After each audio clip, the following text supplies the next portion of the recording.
அல்லாஹ் சுப்ஹானஹு வ தஆலா சொல்கிறான், சதகாவை பற்றி சொல்கிறான், நல்லமலை பற்றி சொல்கிறான். குர்ஆனிலே அல்லாஹ் எங்கெல்லாம் சதகாவை பற்றி சொல்கிறானோ அங்கே அல்லாஹ் மௌத்தையும் இணைத்து சொல்கிறான். உங்களுக்கு மௌத்து வருவதற்கு முன்னால், சக்கராத்துடைய நிலைமையை நீங்கள் அடைவதற்கு முன்னால் அல்லாஹ்வுடைய பாதையிலே நீங்கள் சதகா செய்து கொள்ளுங்கள்.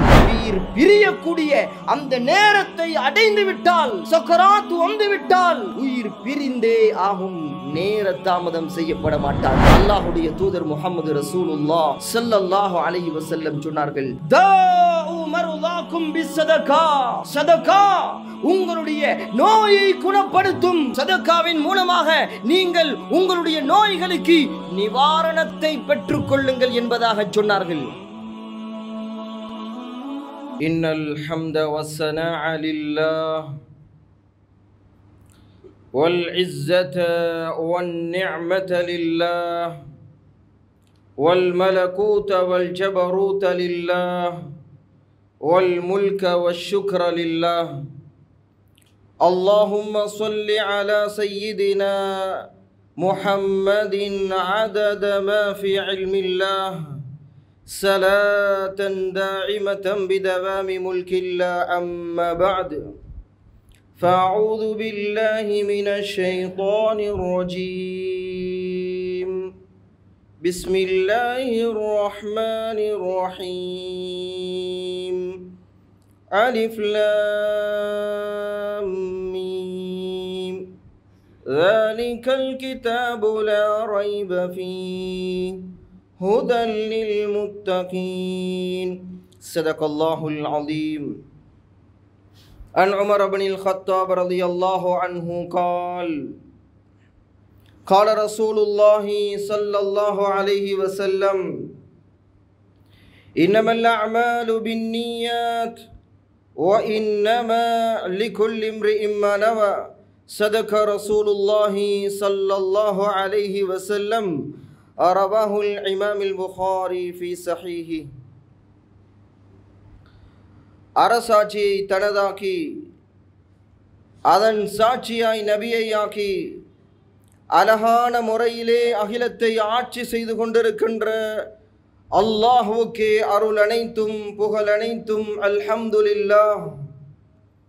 ஸலவாத்தும் சலாமும் சாந்தி மதம் ஏந்தி வந்த சத்திய தூதர், சன்மார்க்க போதகர், ஆத்மீக தலைவர், காருண்ய கடல், கஸ்தூரி மேனி, சர்தாரே ஆலம், தாஜுல் மதீனா முஹம்மத் ஸல்லல்லாஹு அலைஹி வஸல்லம் அவர்கள் மீதிலும், அவர்களுடைய அருமை குடும்பத்தினர்களான அஹ்லுல் பைத்துகள், அருமை தோழர்களான சஹாபாக்கள், இன்னும் அவர்களுடைய வாழ்க்கையை பின் தொடர்ந்த தாபிஊன்கள், இன்னும் அவர்களுடைய வாழ்க்கையை பின் தொடர்ந்து கொண்டிருக்கின்ற, பின் தொடர போகின்ற முஸ்லிமான முஃமினான ஆண்கள் பெண்கள் அனைவர்கள் மீதும் ஸலவாத்தும் சலாமும் என்றென்றும் உண்டாவதாக.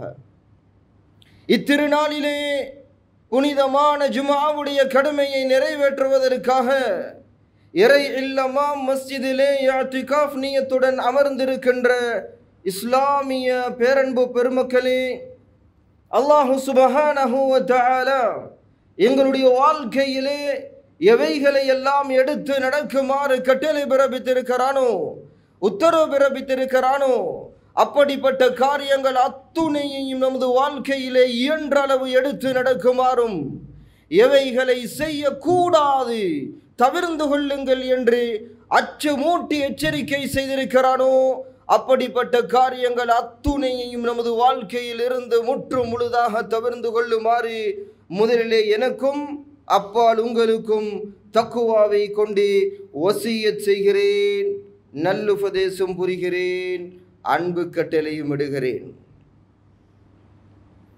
அன்புக்கினிய அல்லாஹ்வின் நல்லடியார்களே, இஸ்லாமிய பேரன்பு பெருமக்களே, அல்லாஹு சுப்ஹானஹு வ தஆலா இந்த பிரபஞ்சத்தை, இந்த உலகத்தை படைத்து பராமரித்து பாதுகாக்கக்கூடிய ரப்புல் ஆலமீனாக இருந்து கொண்டிருக்கிறான்.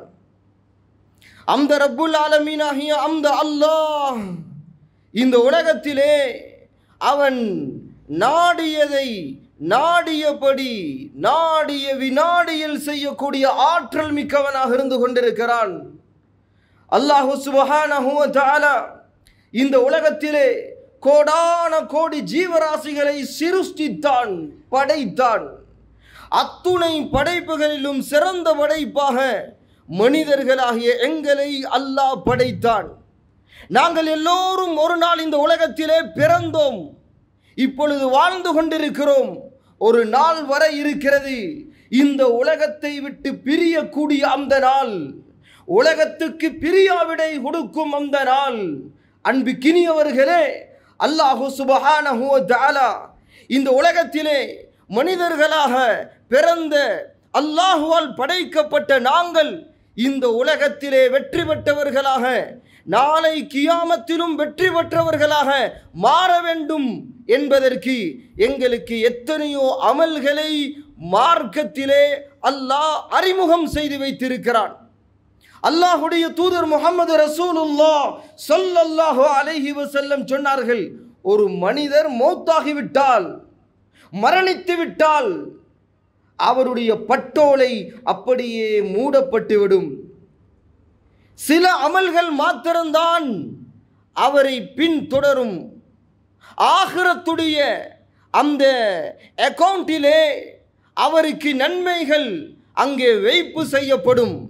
ஆகிரத்துடைய அந்த பட்டோலை நிரம்பிக் கொண்டே இருக்கும். அதிலே மிக மிக முக்கியமான ஒரு அமல் தான் சதகத்துல் ஜாரியா, நிரந்தரமான சதகா. அன்புக்கினியவர்களே, இந்த உலகத்திலே வாழக்கூடிய வாழ்நாளிலே ஒவ்வொருவரும் நியத்து வைக்க வேண்டும், எப்படியாவது இன்ஷா அல்லாஹ் மௌத்துக்கு முன்னால் அல்லாஹ் எனக்கு தந்திருக்கக்கூடிய அந்த செல்வத்திலே, அந்த வசதி வாய்ப்பிலே நான் அல்லாஹுடைய பாதையிலே நல்ல காரியங்களுக்காக, மஸ்ஜிதுகளுக்காக, மதரசாக்களுக்காக, அனாதை இல்லங்களுக்காக, ஆதரவற்றவர்களுக்காக, பாடசாலைகளுக்காக, விதவைகளுக்காக நான் ஒரு சதக்காவை செய்துவிட்டு, ஒரு சதக்கத்துல் ஜாரியாவை செய்துவிட்டு தான் இன்ஷா அல்லாஹ் நான் உலகத்துக்கு பிரியாவிடை கொடுப்பேன் என்கின்ற நியத் ஒவ்வொரு முஃமினுடைய உள்ளத்திலும் இருந்தாக வேண்டும். அல்லாஹ் சுப்ஹானஹு வ தஆலா பரிசுத்தமான குர்ஆனிலே சதக்காவை பற்றி குறிப்பிடுகிறார்.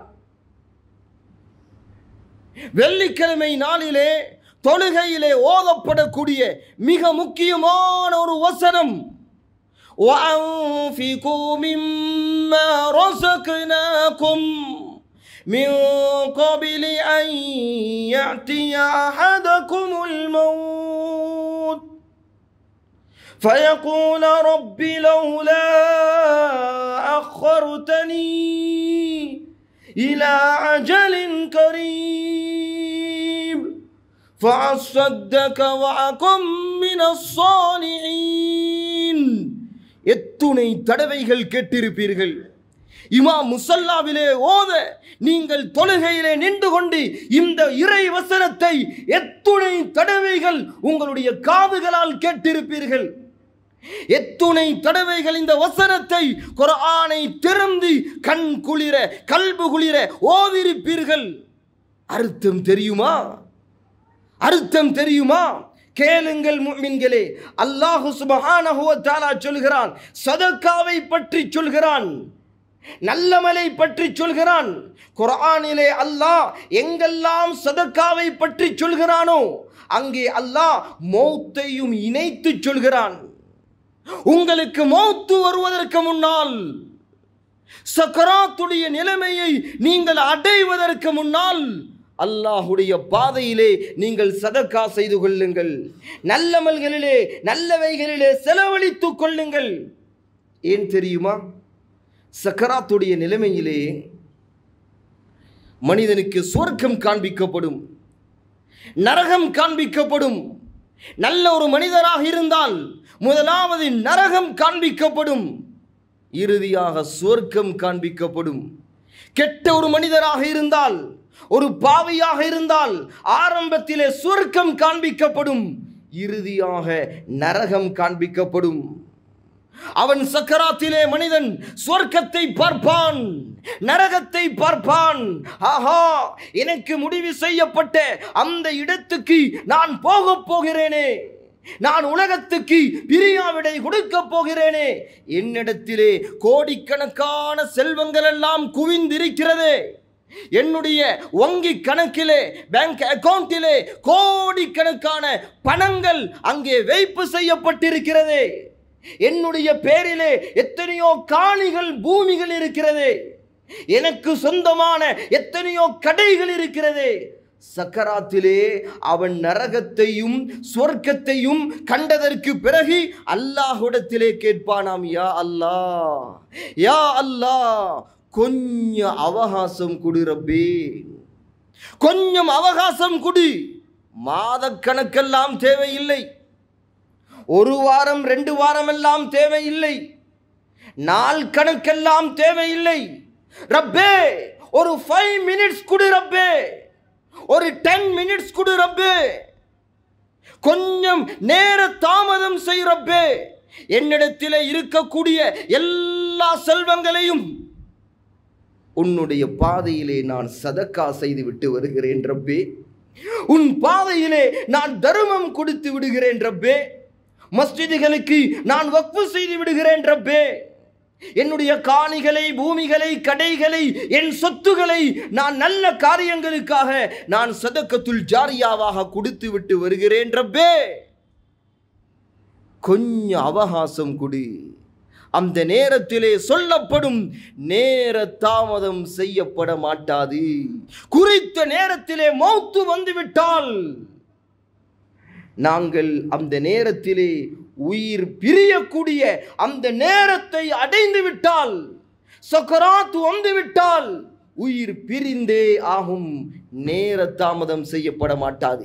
அதனால் தான் அல்லாஹ் சொல்கிறான், உங்களுக்கு மௌத்து வருவதற்கு முன்னால் நீங்கள் அல்லாஹுடைய பாதையிலே சதக்கா செய்து கொள்ளுங்கள் என்று. அன்புக்கினியவர்களே, இந்த உலகத்திலே ஒரு மனிதர் சதக்கா செய்வதின் மூலமாக அவருக்கு என்ன பாக்கியங்கள் கிடைக்கும் தெரியுமா? அல்லாஹ் சுப்ஹானஹு வ தஆலா பல்வேறுபட்ட நல்ல பாக்கியங்களை பிரயோஜனங்களை அவருக்கு அல்லாஹ் வைத்திருக்கிறான். முதலாவது பிரயோஜனம் என்ன தெரியுமா? முதல் பிரயோஜனம் அல்லாஹுடைய அன்பு கிடைக்கும் அவருக்கு.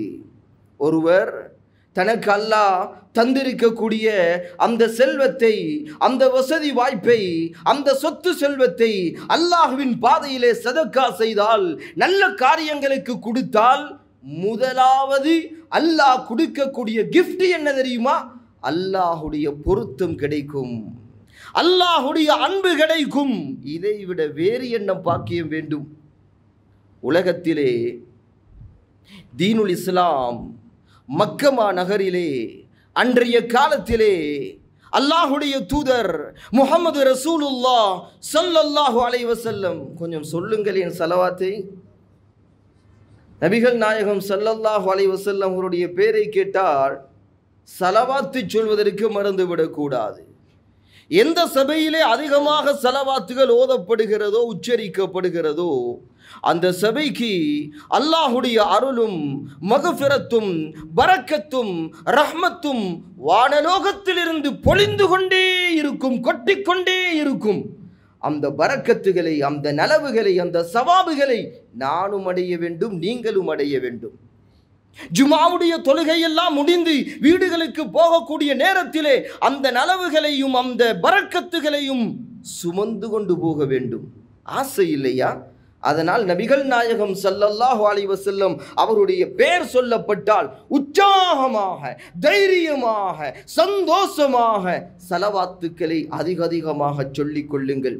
அல்லாஹுடைய தூதர் முஹம்மது ரசூலுல்லாஹ் ஸல்லல்லாஹு அலைஹி வஸல்லம் மக்காவிலே தீனுல் இஸ்லாத்தை பரப்புகிறார்கள். ஆரம்ப காலகட்டம் அது. இஸ்லாம் பெரிதாக பரவவில்லை, ஆமை வேகத்தில் தான் நகர்ந்து கொண்டிருந்தது. எப்பொழுது மதீனாவுக்கு அவர்கள் சென்றார்களோ அன்றைய நாளில் இருந்துதான் இஸ்லாம் சிறுத்தை வேகத்திலே உலகத்திலே பரவ ஆரம்பித்தது. ஆரம்ப காலம் மக்காவுடைய காலகட்டம். அந்த காலத்திலே இஸ்லாத்துக்கு தன் செல்வத்தை வாரி வழங்கினார்கள் ஹதீஜா அம்மையார். அல்லாஹ் அவர்களுக்கு வசதி வாய்ப்பை கொடுத்திருந்தான், செல்வத்தை கொடுத்திருந்தான். வாரி வாரி வாரி செலவழித்தார்கள் நல்ல காரியங்களுக்காக, நற்கிரிகைகளுக்காக. அல்லாஹ் எந்த அளவுக்கு அவர்களை பொருந்திக் கொண்டான் தெரியுமா?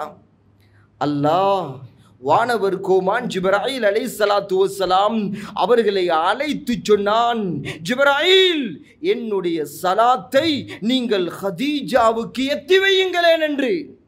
வானவர் கோமான் ஜிப்ராயில் அலைஹிஸ்ஸலாத்து வஸ்ஸலாம் பூலோகத்துக்கு இறங்குகிறார்கள். நபிகள் நாயகம் ஸல்லல்லாஹு அலைஹி வஸல்லம் அவர்களை சந்திக்கிறார்கள். நாயகமே, அல்லாஹ் உங்களுடைய மனைவிக்கு சலாம் சொல்வதாக சலாத்தை எத்தி வைக்குமாறு என்னை அனுப்பினான். நாயகமே, சலாத்தை எத்தி வையுங்கள். நாயகமே, அது மாத்திரமல்ல, என்னுடைய சலாத்தையும் உங்களுடைய மனைவிக்கு எத்தி வையுங்களேன் என்று சொல்கிறார்கள் வானவர் கோமான் ஜிப்ராயில் அலைஹிஸ்ஸலாம். எதனால் இந்த பாக்கியம்? பெரிய தொழுகைகளை தொழுதார்களா? ஹஜ் செய்தார்களா? வணக்க வழிபாடுகளிலே ஈடுபட்டார்களா? ஒரு நேர தொழுகையை கூட தொழவில்லை ஹதீஜா அம்மையார். ஹஜ் இல்லை, ஜக்காத் இல்லை, இதர வணக்க வழிபாடுகள் இல்லாத காலம். சொல்ல போனால் ஹதீஜா ரலியல்லாஹு அன்ஹா மௌத்தாகிறார்கள். அவர்களுக்கு ஜனாசா தொழுகை கூட நடாத்தப்படவில்லை. ஏன்? கடமை இல்லை அந்த காலத்திலே. அப்படி என்றால் தஹஜ்ஜுடைய தொழுகை இல்லை, ஃபர்தான தொழுகைகள் இல்லை, வணக்க வழிபாடுகள் இல்லை. அல்லாஹ்வுடைய சலாம் கிடைத்தது. எதனால் கிடைத்தது? அல்லாஹ்வுடைய பாதையிலே வாரி வழங்கினார்கள். தனக்கு அல்லாஹ் தந்திருக்கக்கூடிய செல்வத்தை அல்லாஹ்வுடைய பாதையிலே அவர்கள் செலவழித்தார்கள். அதன் காரணமாக அல்லாஹ்வுடைய சலாம் கிடைத்தது, அல்லாஹ்வுடைய அன்பு கிடைத்தது. எனவே யாரெல்லாம் சதக்கா செய்வார்களோ அவர்களுக்கு கிடைக்கக்கூடிய முதலாவது பாக்கியம் அல்லாஹ்வுடைய அன்பு கிடைக்கும், அல்லாஹ்வுடைய பொருத்தம் கிடைக்கும். அடுத்து இரண்டாவது பாக்கியம் என்ன தெரியுமா? ஒருவர் சதக்கா செய்கிறார், தனக்கு அல்லாஹ் தந்திருக்கக்கூடிய அந்த செல்வம் அதை அல்லாஹ்வுடைய பாதையிலே வாரி வாரி வழங்குகிறார். கணக்கு பார்க்காமல் கொடுக்கிறார், நல்ல காரியங்களுக்காக கொடுக்கிறார். அவருடைய சொத்து செல்வத்தை பாதுகாப்பதற்கு அல்லாஹ் இன்சூரன்ஸ் வழங்குகிறான், காப்புறுதி அளிக்கிறான். அல்லாஹ் மிகப்பெரிய பாதுகாவல் கோட்டையை ஏற்படுத்தி விடுகிறான். அவருடைய அந்த செல்வங்கள் இருக்கிறது, அது ஒரு நாளும் அழிந்து விடாது. அது உலகத்திலே எவ்வளவு பெரிய நிலைமைகள் ஏற்பட்டாலும் அழியாது. சுனாமி வந்தால் அழியாது, கொரோனா வைரஸ் வந்தால் அது அழியாது, அது பூகம்பத்தால் அழிந்து விடாது, அது வெள்ளம் வந்தால் அழிந்து விடாது. ஏன்? அல்லாஹ் காப்புறுதி அளித்து விட்டான், அல்லாஹ் பாதுகாப்பு கொடுத்து விட்டான். அல்லாஹ்வுடைய பாதையிலே செலவழித்தால் இதர பணங்களை, இதர செல்வங்களை பாதுகாப்பதற்கு அல்லாஹ் பொறுப்பேற்கிறான், அல்லாஹ் இன்சூரன்ஸ் வழங்குகிறான். அல்லாஹ் அக்பர், எவ்வளவு பெரிய பாக்கியம். அடுத்து ஒருவர் சதக்கா செய்தால், அல்லாஹ்வுடைய பாதையிலே ஒருவர் தான தர்மம் வழங்கினால், நல்ல காரியங்களுக்காக, மஸ்ஜிதுகளுக்காக, ஊருடைய தேவைகளுக்காக யாரெல்லாம் வாரி வழங்குவார்களோ அவர்களுக்கு அல்லாஹ் கொடுக்கக்கூடிய மூன்றாவது பாக்கியம் என்ன தெரியுமா? நோய்களை விட்டு அல்லாஹ் அவரை பாதுகாப்பான். பயங்கரமான நோய்களை விட்டு, பொல்லாத ஆபத்துகளை விட்டு, விபத்துகளை விட்டு, தீராத நோய்கள் இருக்கும் அல்லவா, அவைகளை விட்டு அல்லாஹ் பாதுகாக்கிறான். அல்லாஹ்வுடைய தூதர் முஹம்மது ரசூலுல்லாஹ் ஸல்லல்லாஹு அலைஹி வஸல்லம் சொன்னார்கள், தாஉ மர்தாக்கும் பிஸ்ஸதகா, தாஉ மர்தாக்கும் பிஸ்ஸதகா. சதகா உங்களுடைய நோயை குணப்படுத்தும், சதக்காவின் மூலமாக நீங்கள் உங்களுடைய நோய்களுக்கு நிவாரணத்தை பெற்றுக் கொள்ளுங்கள் என்பதாக சொன்னார்கள். இந்த ஹதீஸ் ஒரு பலகீனமான ஹதீஸாக இருந்தாலும் இமாம்கள் சொல்கிறார்கள், நாங்கள் சதக்கா செய்தோம், அனுபவ ரீதியாக வாழ்க்கையிலே இவைகளை கண்டுகொண்டோம், நிவாரணத்தை பெற்றுக்கொண்டோம். மனிதர்களுக்கு அல்லாஹ் குடிக்கக்கூடிய ஷிஃபாவை, நிவாரணத்தை கண்கூடாக கண்டுகொண்டோம். வாழ்க்கையிலே நோயா, வாழ்க்கையிலே பிரச்சனையா, தீராத நோய்களா, வருடக்கணக்காக மருந்து எடுத்து எடுத்து எடுத்து காசெல்லாம் முடிந்து விட்டதா, நோய் குணமாகவில்லையா, வாரி வழங்குங்கள் அல்லாஹுடைய பாதையிலே. அல்லாஹ் நிச்சயமாக ஷிஃபாவை தருவான். இந்த இடத்திலே இருக்கக்கூடிய எனக்கும் வாழ்க்கையிலே ஒரு நோய் இருக்கும், உங்களுக்கும் வாழ்க்கையிலே ஒரு நோய் இருக்கும். மனிதர் என்றால் அப்படித்தான்.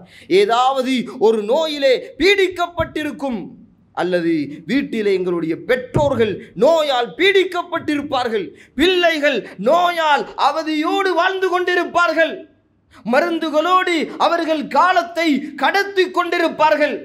குணம் கிடைக்காதா, நிவாரணம் கிடைக்காதா என்று ஒவ்வொரு நாளையும் கடத்தி கொண்டிருப்பார்கள்.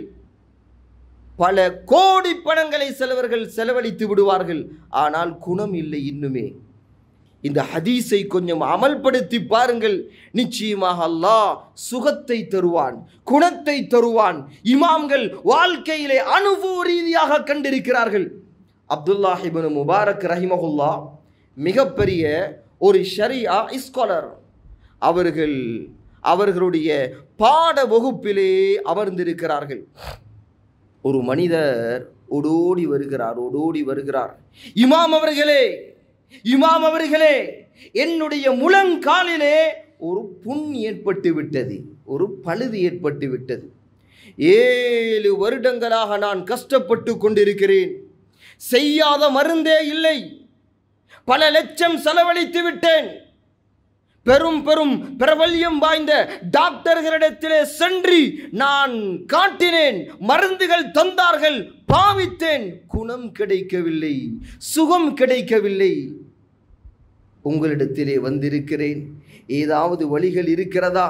அப்படித்தானே சிலர்கள் எல்லா துறையிலும் முயற்சி செய்வார்கள், இறுதியாகத்தான் வந்து மார்க்கத்தை பிடிப்பார்கள். மார்க்கத்திலே ஏதாவது வழிகள் இருக்கிறதா என்று தேடுவார்கள். அந்த அடிப்படையிலே அந்த மனிதர் அப்துல்லாஹ் இப்னு முபாரக் ரஹிமஹுல்லாஹ் அவரிடத்திலே வந்து கேட்கிறார்கள். இமாம் அவர்கள் அவர்களுடைய முகத்தை பார்த்து சிரித்துவிட்டு கேட்டார்கள், உங்களுக்கு இந்த ஹதீஸ் தெரியுமா?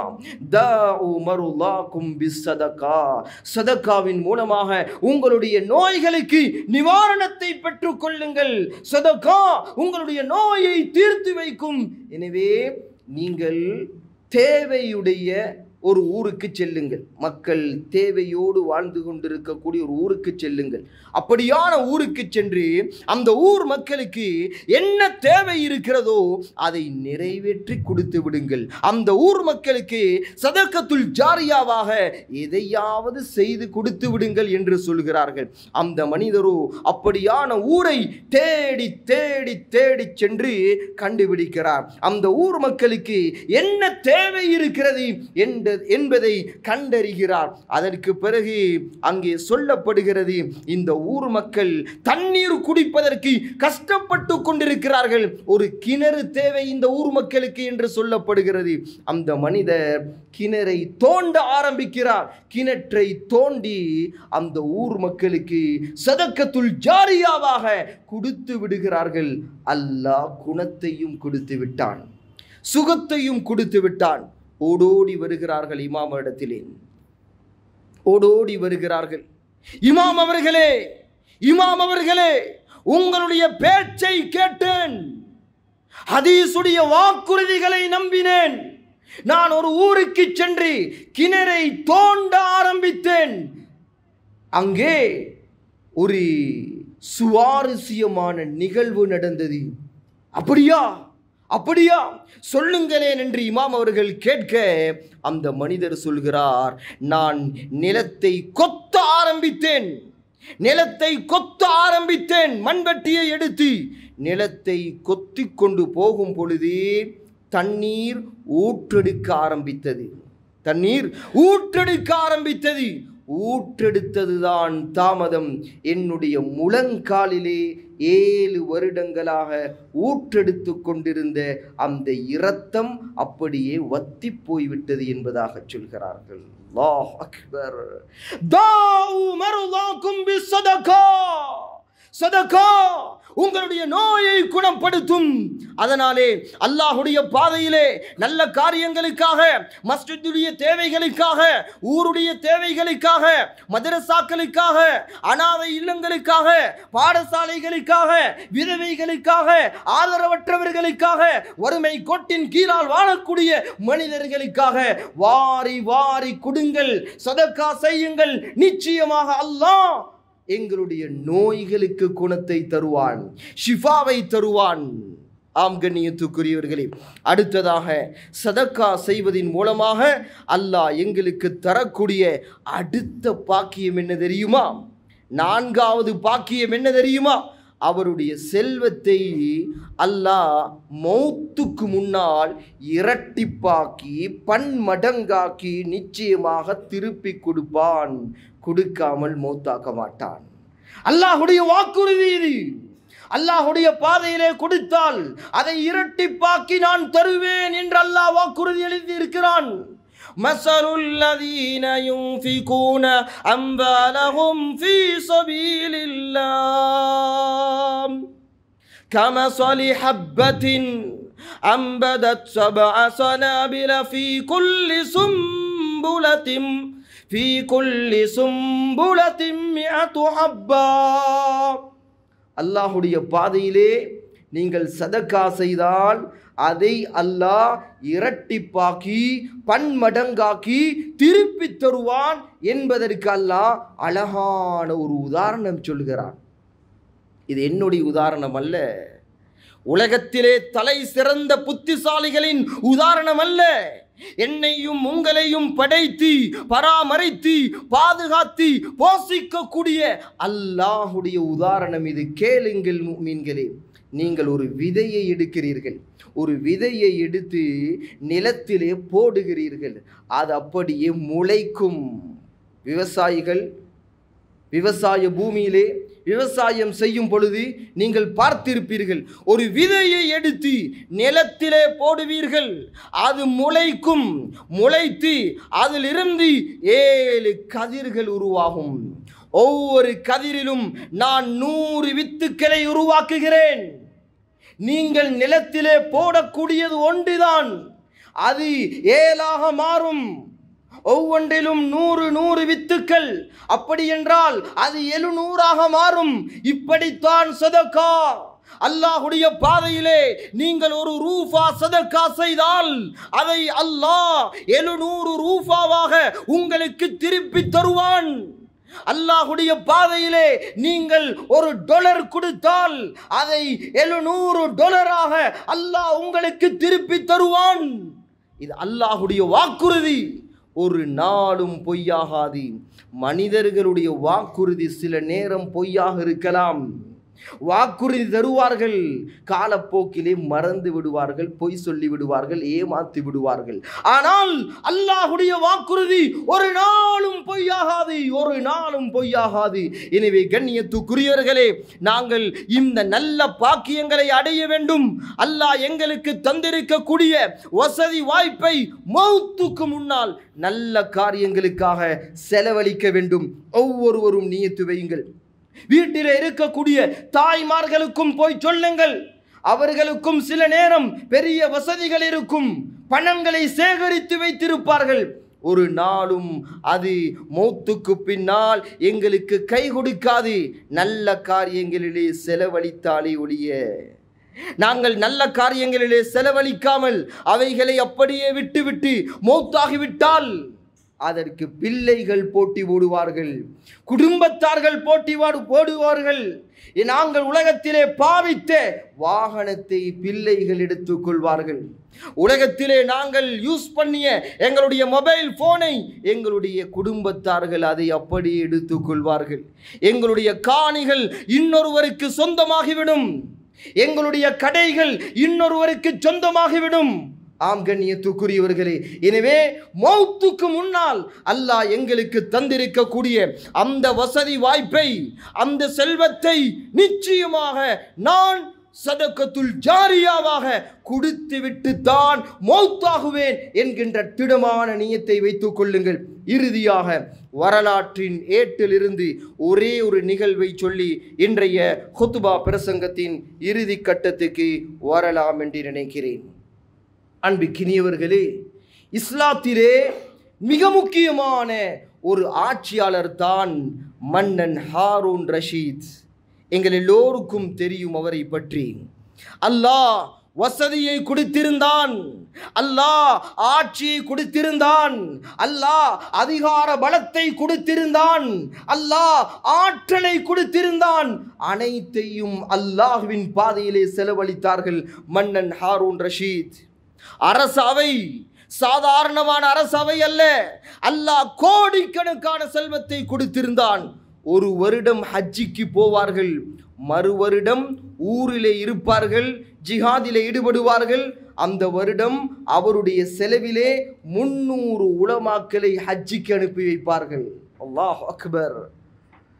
இப்படி வாழ்க்கையிலே தொடர்ந்து கொண்டே இருந்தது. ஒரு வருடம் தான் ஹஜ்ஜி செய்வார்கள், அடுத்த வருடம் உலமாக்களை அனுப்பி வைப்பார்கள்.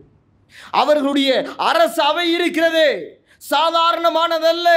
சுபகுடைய தொழுகைக்கு பின்னால் அங்கே மினிஸ்டர்மார்கள் எல்லாம் ஒன்று கூடுவார்கள் அரசு அவையிலே. அதை எப்படி ஆரம்பம் செய்வார்கள் தெரியுமா?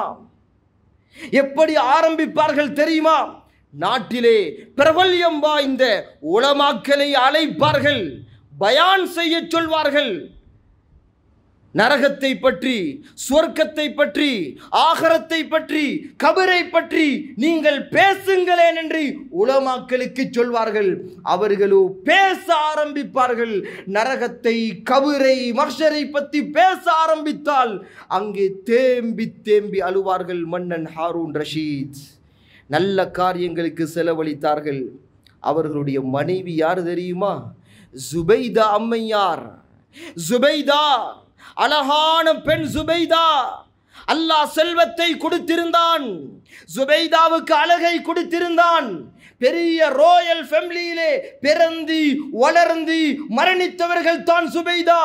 அவர்களுடைய வாப்பாவும் ஒரு அரசன், ஜுபைதாவுடைய சகோதரனும் ஒரு அரசன், ஜுபைதா அம்மையாருடைய கணவனும் ஒரு அரசன். அல்லாஹ் அவ்வளவு பெரிய அதிகார பலத்தை கொடுத்திருந்தான். பெரிய உலக அழகு ராணியாக திகழ்ந்தவர்கள் ஜுபைதா. ஜுபைதா யோசித்தால், அல்லாஹ் எனக்கு வசதி வாய்ப்பை தந்திருக்கிறானே, நான் இதை வீணாக்க கூடாது. என்னுடைய மௌத்துக்கு பிறகு இவைகளெல்லாம் எனக்கு பிரயோஜனம் தர வேண்டும். அரசு அவையிலே ஒரு இடத்தை ஒதுக்கி ஒரு பெண்கள் மதரசாவை அமைத்தால் ஜுபைதா. கேள்விப்பட்டிருக்கிறீர்களா? உலகத்திலே எங்காவது ஒரு அரசனுடைய வீட்டிலே ஒரு மதரசா நடந்ததென்று? ஆம், ஜுபைதாவுடைய வீட்டிலே நடந்தது ஒரு பெண்கள் மதரசா. பல ஹாஃபிலாக்கள் அங்கே குர்ஆனை மரணம் செய்தார்கள். பல 100 ஹாஃபிலாக்கள் அங்கே வெளியாகினார்கள். ஜுபைதா ஹஜ்ஜிக்கு சென்றார்கள். ஹஜ்ஜிக்கு சென்று மினாவிலே இருக்கிறார்கள். மினாவிலே ஹஜ்ஜாஜிகள் தண்ணீர் குடிப்பதற்கு கஷ்டப்பட்டு கொண்டிருந்தார்கள். அந்த நேரத்திலே ஜுபைதா பார்த்தால், ஹஜ்ஜாஜிகள் கஷ்டப்படுகிறார்களே, நியத்து வைத்தால் ஜுபைதா அடுத்த வருஷம் இன்ஷா அல்லாஹ் ஹஜ்ஜிக்கு வரக்கூடிய இந்த மினாவிலே ஒன்று கூடக்கூடிய ஹஜ்ஜாஜிகளுக்கு என்னுடைய செலவில் தான் நான் தண்ணீர் குடிப்பேன். நியத்து வைத்தால் ஜுபைதா. அடுத்த வருடத்துக்கு முன்னால் என்ன செய்கிறார்கள் தெரியுமா? ஜுபைதா இன்ஜினியர்மார்களை எல்லாம் அழைத்தால் ஜுபைதா. அழைத்து சொன்னால், நீங்கள் இந்த இடத்துக்கு தண்ணீரை கொண்டு வர வேண்டும், தண்ணீரை கொண்டு வர வேண்டும். மக்காவிலிருந்து 90 கிலோமீட்டர்களுக்கு அப்பால் தாயிஃப் இருக்கிறது. தாயிஃபிலே ஒரு பள்ளத்தாக்கு. அங்கிருக்கக்கூடிய அந்த தண்ணீரை இங்கே நீங்கள் அணைகட்டின் மூலமாக இங்கே கொண்டு வர வேண்டும். இன்ஜினியர்மார்களுக்கெல்லாம் அந்த ப்ராஜெக்டை ஒப்படைத்தார்கள். இன்ஜினியர்மார்கள் எல்லாம் சொன்னார்கள், முடியாது ஜுபைதா, பெரிய செலவு போகும், கை வைக்காதீர்கள், கை வைக்காதீர்கள். கோடிக்கணக்கு பணம் செலவாகும். ஜுபைதாவுக்கு தேவை நன்மை. அல்லாஹ் எனக்கு தந்திருக்கக்கூடிய செல்வம் என்னுடைய மௌத்துக்கு பிறகும் கை கொடுக்க வேண்டும். என்னுடைய ஆகிரத்துடைய அக்கவுண்டிலே டிபாசிட் பண்ணப்பட வேண்டும். அதுதான் ஜுபைதாவுக்கு தேவை. நான் மௌத்தாகியதற்கு பிறகு இந்த செல்வத்துக்கு யாரும் போட்டி போடக்கூடாது. நான் கபிரிலே நிம்மதியாக உறங்க வேண்டும்.